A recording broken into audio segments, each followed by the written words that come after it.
Management से हमारे साथ क्लीन मैक्स एनर्जी सॉल्यूशंस के मैनेजमेंट जुड़े हैं क्योंकि इनके नंबर्स आए चौथी तिमाही में मुनाफा 65% बढ़ा जबकि रेवेन्यू में 25% की बढ़ोतरी हुई। हालांकि मार्जिन में थोड़ी सी कमी आई है। हमारे साथ अब बात करने के लिए एमडी और फाउंडर कुलदीप जैन मौजूद हैं। हमने इनसे लास्ट बात की थी जब आईपीओ में इनका आईपीओ आया था रिसेंटली। कुलदीप जी, गुड मॉर्निंग। और नंबर्स काफ़ी अच्छे हैं आपके और लगातार हमने बात भी की थी। बस एक चीज़ है कि ऑब्वियसली वो जो एक एबिटा मार्जिन था 69% का, वो शायद सस्टेनेबल 68-69% का ना हो। 63% अपने आप में बुरा नहीं है, मतलब वो, लेकिन 68 से थोड़ा नीचे आया। पहले तो इस पे बात हो जाए कि इसकी क्या ट्रेजेक्टरी होगी मार्जिन की और एबिटा नंबर की FY27 के लिए। सर, मार्जिन में ना हमारे दो बिजनेस सेगमेंट्स हैं। एक तो जब हम रिन्यूएबल एनर्जी बेचते हैं उसमें एबिटा मार्जिन बढ़ी है फ्रॉम 81% टू 83%। और दूसरा है जब हम प्लांट्स बेचते हैं उसमें मार्जिन पिछले साल 14% थी, इस साल बढ़ के 20% हुई है। लेकिन अगर आप दोनों को मिलाएंगे तो अगर किसी क्वार्टर में या किसी साल में अगर थोड़ा रिन्यूएबल एनर्जी सर्विसेज यानी कि प्लांट्स बेचने के धंधे ने ज़्यादा ग्रोथ कर ली तो मार्जिन थोड़ी कम लगेगी, लेकिन ये दोनों सेगमेंट के अलग मार्जिन है। ओके। तो और दोनों सेगमेंट की मार्जिन बढ़ी है। ठीक है, दोनों सेगमेंट की मार्जिन बढ़ी है। अच्छा, ये आपका कैपेसिटी को लेकर क्या टारगेट है? इस समय आपकी कितनी कैपेसिटी है और FY27 में कोई और कैपेसिटी ऐड कर रहे हैं क्या आप? जी सर, तो आज के दिन में 3100 मेगावाट हमारा कैपेसिटी का आंकड़ा है और पिछले साल 1400 मेगावाट नई कैपेसिटी लगाई, यानी कि इस साल की शुरुआत में 1700 मेगावाट था, 1400 मेगावाट लगा तो 3100 मेगावाट पिछले साल के अंत में यानी कि इस साल की शुरुआत में है। हमारा गाइडेंस ये है कि कम से कम हम लोग 1500 मेगावाट और कैपेसिटी लगाएंगे इस साल, कम से कम 1500 मेगावाट। तो 3100 विल बी एटलीस्ट 4600। ठीक है वीरू जी। अच्छा कुलदीप जी, मैं आपके जो रिन्यूएबल एनर्जी पोर्टफोलियो उसको दिख रहा था, उसमें डेटा और AI सेगमेंट का एक सब्सटेंशियल कंट्रीब्यूशन है। ये सवाल मैंने आपसे पूछा था उस वक्त जब आप IPO के वक्त आए थे यहाँ पे। That's significant one, 42%। आगे जाके आप इसका कंट्रीब्यूशन कितना और बढ़ता देख रहे हैं और FY27 के लिए आउटलुक क्या आपका?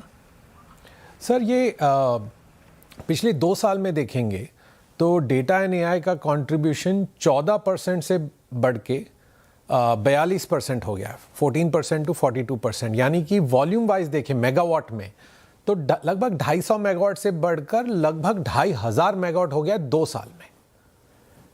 हाँ, तो ये नंबर 12-18 महीने से टोटल 42% ही रहा है।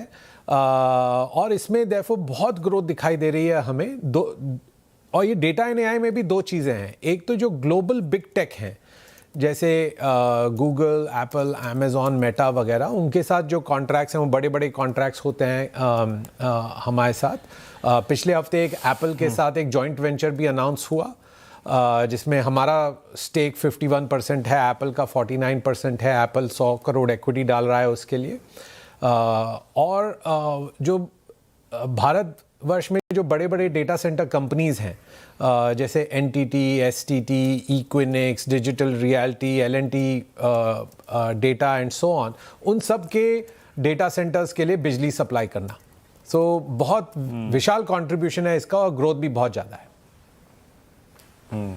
अच्छा, ये जो सोलर पैनल सप्लाई चेन जो होती है जिसके लिए आप काफ़ी हद तक निर्भर हैं चाइना पर, अब ट्रेड वॉर है ना, टैरिफ्स, इस बीच में ये सप्लाई कितनी हॉल्ट हुई है और इससे क्या एग्जैक्टली जो आपकी प्रोजेक्ट की टाइमिंग होती है और कॉस्ट फैक्टर जो होता है उस पर कितना इम्पैक्ट देख रहे हैं आप?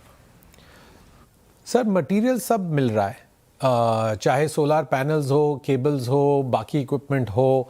तो हमने प्रोजेक्ट लगाने में कोई देरी इसकी वजह से नहीं देखी है। हालांकि तेल के भाव बढ़ जाने से, पेट्रोल केमिकल्स के भाव बढ़ जाने थे, मटेरियल्स के भाव बढ़ जाने से थोड़ी सी इन्फ्लेशन इन कैपिटल गुड्स भी थोड़ा थोड़ा आ रहा है। और ये थोड़ा बहुत अगले साल रहेगा। जो the year which has finish, पिछले साल हमने जो प्रोजेक्ट्स लगाए 1400 मेगावाट लगाया होगा, लगभग 6000 करोड़ रुपए खर्च किया होगा, उसमें incurred cost was only 97% of budgeted cost, यानी कि 3% हमारा सेविंग हुआ है। वो प्रोजेक्ट्स लगाने में। तो हालांकि अभी तक तो वैसा कुछ विशेष कॉस्ट वाइज इम्पैक्ट भी नहीं दिखाई दे रहा है, ना ही मटेरियल अवेलेबिलिटी में इम्पैक्ट दिखाई दे रही है, और पूरा डोमेस्टिक का डोमेस्टिक सप्लाई चेन है। और बढ़िया चीज़ ये है कि अब जब आप रिन्यूएबल पावर बनाते हैं तो 93% ग्रॉस मार्जिन का बिजनेस है, क्योंकि सूर्यदेव और वायुदेव आपसे पैसे नहीं ले रहे बिजली बनाने के लिए, राइट। सो ये एक इन्फ्लेशनरी प्रोटेक्शन चीज़ है। चलिए, अच्छा एक आखिरी सवाल, इस समय आपकी डेट की क्या सिचुएशन है और आगे जाते हुए उस पर क्या आउटलुक है? सर लगभग हमारा net debt to EBITDA ratio लगभग 5 गुना रहता है। तो जैसे और प्रोजेक्ट्स बढ़ते जाते हैं और डेट आता जाता है for that projects. Okay, 5x जी, कंफर्टेबल है आप? Which is very standard with the industry. IPO के वक्त भी हमने यही बोला था, ये नंबर 5x था, है और रहेगा लगभग। है और रहेगा। चलिए, बहुत बहुत शुक्रिया कुलदीप जी आज हमारे साथ जुड़ने के लिए। बहुत ऑल द बेस्ट आपको FY 27 और बियॉन्ड के लिए। अब आगे